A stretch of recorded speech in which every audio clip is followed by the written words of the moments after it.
contributing editor at the Public School Notebook. I want to thank you for joining in. The Notebook is an independent education newspaper. It's an information source and a voice for all the people and communities involved.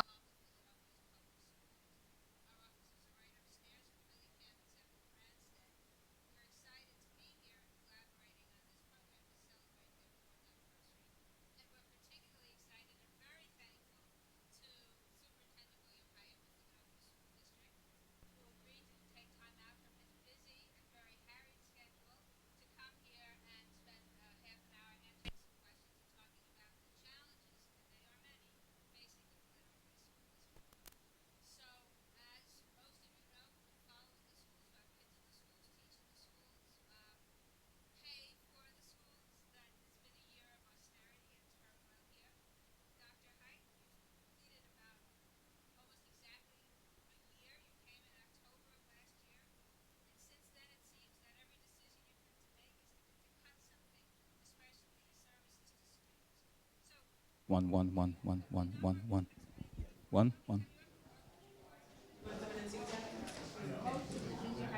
About taking things away from people? Yeah, you're right. It's been a tumultuous year, and we are trying to serve students as best we can with the resources that we have.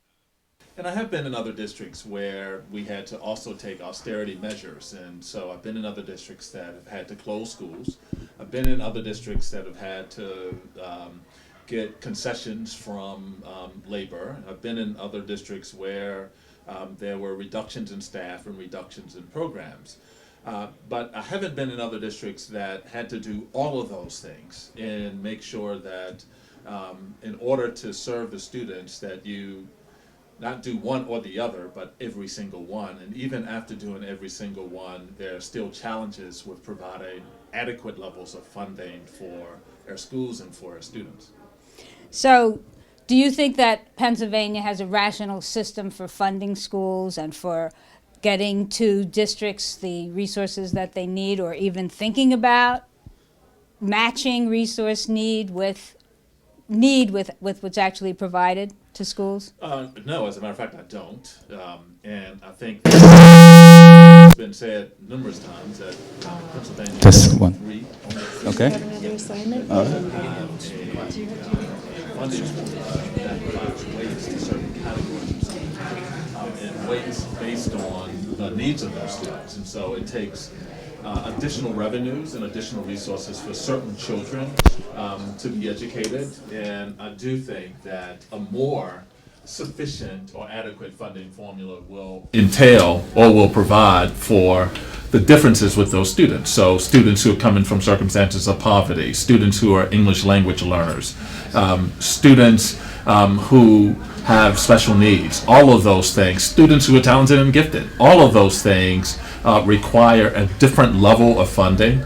And I do think that it is really important for us here in the Commonwealth to think about, not just for Philadelphia, but for all school districts that are facing similar circumstances as us, to really have some sort of baseline amount that we then work from, and then you add weights based on the needs of students.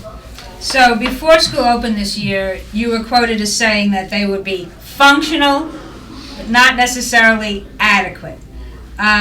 We've been hearing a lot from students and staff. There's a school right behind us that I think is visible, Constitution High School, where students have been protesting twice a week regularly because it's a small high school and they've lost staff, and I think they're losing even more as the leveling process goes on. That they have been so severely cut that they're not really even functional. So how do you feel now, 2 months into the school year almost, about how, I know you've been able to restore some positions, about the adequacy and of the schools right now? Yeah, and so I've been to date, since the beginning of school, about between 35 and 40 schools. And what is interesting is, even in the classrooms look very similar in approach and what students are doing, and the level of engagement, the level of commitment and energy on the part of the teachers. It looks very similar to how it did a year ago. It's when those students are not in classes and when they're thinking about things like getting into college, or eighth graders thinking about getting into high schools. It's if students are having struggles with social and emotional issues, and an individual who can help them may not be there that day. It's when our students are outside of those classes that the resources are look and feel very different.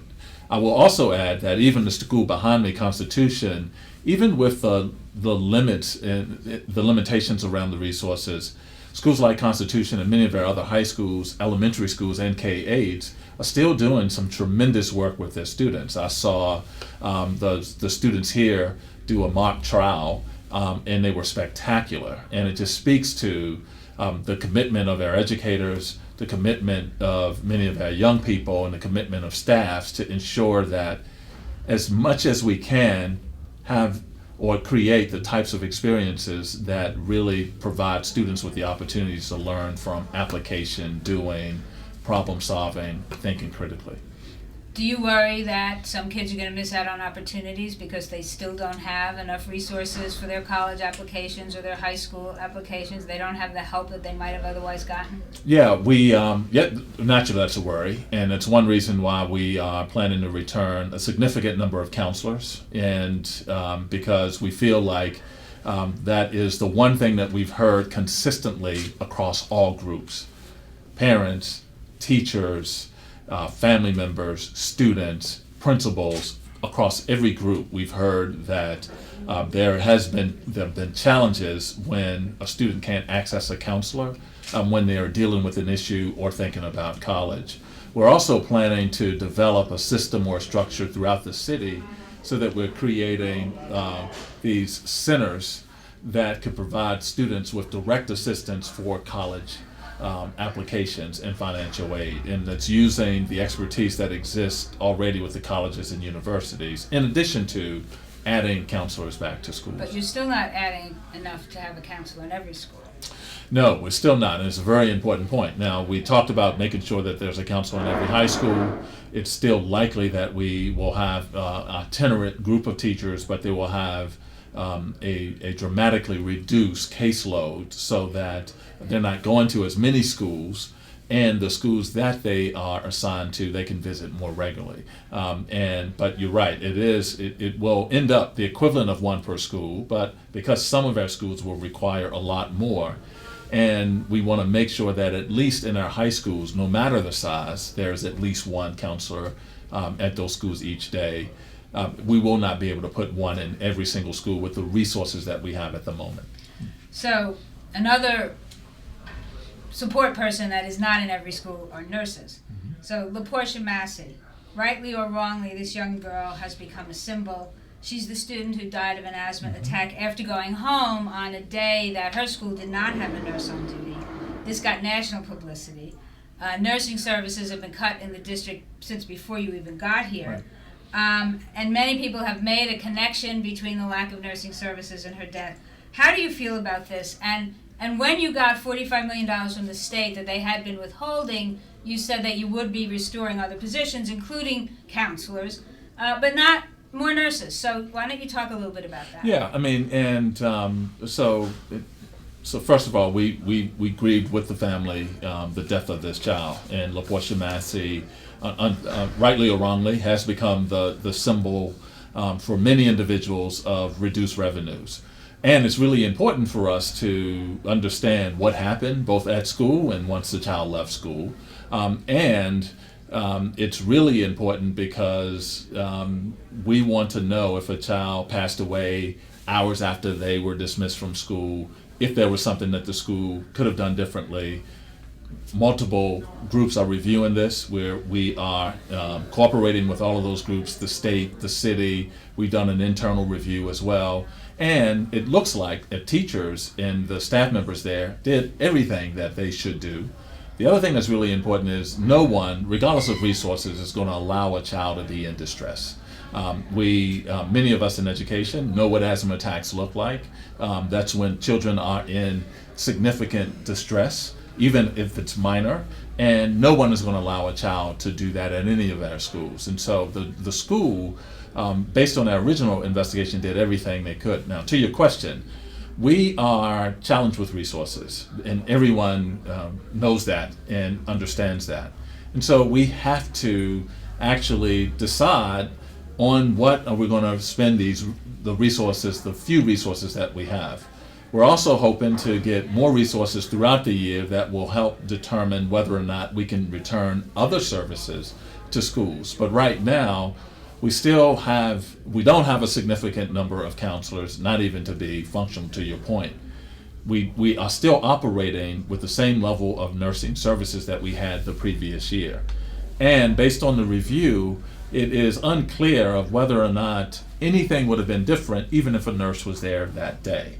And so our point is to really to expand the level of services that were removed from schools from last year to this year, get those services back into schools so that our students will have the supports they need. However, we're challenged with this notion of choosing what we're going to return, what we're not going to return, and we're going to still have those challenges until we have more sufficient funding for the district. So, I'd just like to say, if you're just joining us, I'm Dale Mezzacapa of the Public School Notebook, and this is William Hite, the superintendent of the schools in Philadelphia. And you can follow tweets on the hashtag PhillyCamLive or at PhillyCam. And you're welcome to tweet if you'd like to. So, let's go to talk a little bit about teachers, teaching, and education. Sure. We've been talking a lot about lack of resources. And in the effort to get the district more resources, the district asked for money from the state and the city, and there's an argument as to whether the state actually came through with money. The city, I guess one can say that they pretty much have tried to do what they could, although there's been a lot of disagreement over exactly how to raise the money. And then the third piece of this is labor savings. And a large piece of the money that the district says it needs in order to bring back all these resources comes from asking the very people who work in the schools to take less money, to work for less. You did say at one point that you were going to take a 10% pay cut yourself. I've taken it. Okay. Yes. That's I don't know that it's good, but at least it's you're following through. Yeah. So, do you think that Philadelphia teachers are overpaid? Do you feel good about saying we have to ask teachers to sacrifice further in order to make ends meet? Yeah. Number one, I don't think they're overpaid. And you've heard me say multiple times, I don't think we pay teachers enough. I don't think we pay them enough here in Philadelphia. I don't think we pay them enough on the whole across the Commonwealth or across the country for that matter, based on the value of their work. I do, however, want to underscore that we're trying to navigate through a very difficult fiscal situation. And this fiscal situation is calling for all of us to share in the sacrifice so that we don't live here forever and in year after year have this instability, but we become balanced, we make the sacrifices so that we can address the needs of our students, and everybody's going to have to play a part in this. It's not forever, but it is to help us navigate through that. It was difficult and remains difficult today to ask the individuals who were working very hard in classrooms to give back a portion of their salary. But it's equally hard to remove services from schools, to close schools, to take away music or to take away sports for our children. And in order to provide all of those things, in order to provide additional nurses, in order to provide additional counselors and support staff and teachers, our only mechanism for that at the moment is money from labor, particularly from the PFT, because they're so large, and so we're saying that contributions to benefits is consistent with what most people in the country have done, and if it is a percentage of a wage concession, then that would equally be helpful because it will allow us to return resources. And the only place that we have for revenue at the moment is through labor. We've received the money from the state. Many can argue how that came. We received still, again, a significant commitment from the city council and the mayor. The only mechanism left, the only bucket left, is the labor bucket, and that is monies from not just the PFT but the other labor unions with whom we are negotiating. So negotiations have been dragging on. Do you see any end in sight? And now that the $45 million has been released, some could argue that that's one hammer over the union's head that's been removed. I don't want to take up much time on this, but do you foresee something happening quickly? Well, there's a level of urgency, at least on our part, and I think it's a level of urgency on labor's part, and they haven't been dragging on because I believe the last contract was settled in January after they actually began. So we don't want to stay on that timeline, but there's a sense of urgency for the district, and that's why we had to do things like the code suspensions to make sure that we could get the right individuals into the right schools to serve the needs of students. And we were making this about what students needed versus what many of the adults would have liked to have had. So that's part of why we're acting with a sense of urgency around the negotiations process. It's complex. We have economic requests. We're also asking for work rule changes. It's a very complex process, and when there's less money, it makes it even more complex. And that's what we're negotiating, and that's what we're working through now. But we're still at the table, and we still have an urgency around bringing this to some conclusion so that we can go together to talk about the virtues of having more adequate funding, especially from the state. And before we leave this subject, I just wanted to talk about one thing, which is the whole idea of seniority. You mentioned work rules, and there is this huge debate going on, not just in Philly, but nationwide, on the issue of seniority and whether that should be the driving force in a lot of decisions made around teachers. That now in Philadelphia, it's used to place teachers in schools. And the argument is, and a lot of charter schools have indicated that they don't abide by this or they don't believe in it, that just because your experience doesn't make you a good teacher, and that seniority really hurts kids, or assigning teachers by seniority really hurts kids. Can you explain a little bit about how you feel about that, and how you are not using it, or how the way Philadelphia uses it really, in your view, limits the ability for schools to be effective? So I'll use an example. So when we recall counselors for the first time, we weren't able to recall all of the counselors, but we recalled a portion of the counselors. And we recalled the counselors, and if in fact we had followed the seniority, then it would have been the counselors by level actually selecting the schools based on their level or their years of service, which could have resulted in many counselors then making a preference for a school that they were not where they were currently, and you start a whole and so it's a whole game. right, and so it could have ended up with students starting the year not just with fewer resources, but with individuals who were not familiar with them. And that's the sole reason we did the code suspension, because it was really important, given the resource challenges that we had, to make sure that if we were bringing back fewer individuals, we had to get those individuals to schools where they were familiar with the students in those communities. But my understanding is that the union has filed a grievance because this has violated the contract, and therefore it doesn't bode well for any progress being made, I guess, in negotiations, where that is something that you're seeking to change through the contract, correct? Right, correct. And philosophically, I'm not saying that more senior teachers are better or worse. And so I don't want anyone to misinterpret it. But we should have multiple factors, not just who's been in the position the longest, determining where individuals go and who goes out if in fact we are downsizing. And so I'm a proponent of having other factors like the impact of the school, or whether or not an individual runs a grant program and that grant would be lost if that staff member is lost, whether or not that individual is making other contributions, or whether or not they are a very effective teacher. And so those things should also be a part of the criteria for how we decide who gets to remain in schools and who gets to leave schools. Okay, I would like to talk more about that, but I think we should move a little bit on to charter schools and their impact in the city. There's, I think, over 80 of them now. They educate about 1/3 of the total students attending public schools in the city now. Do you think that there should be more charter schools in Philadelphia? And I know that you've been quoted as saying that if they expand at will, then the entire fabric of the education system in the city will change. Talk a little bit more about charter schools and how you envision their future in the city.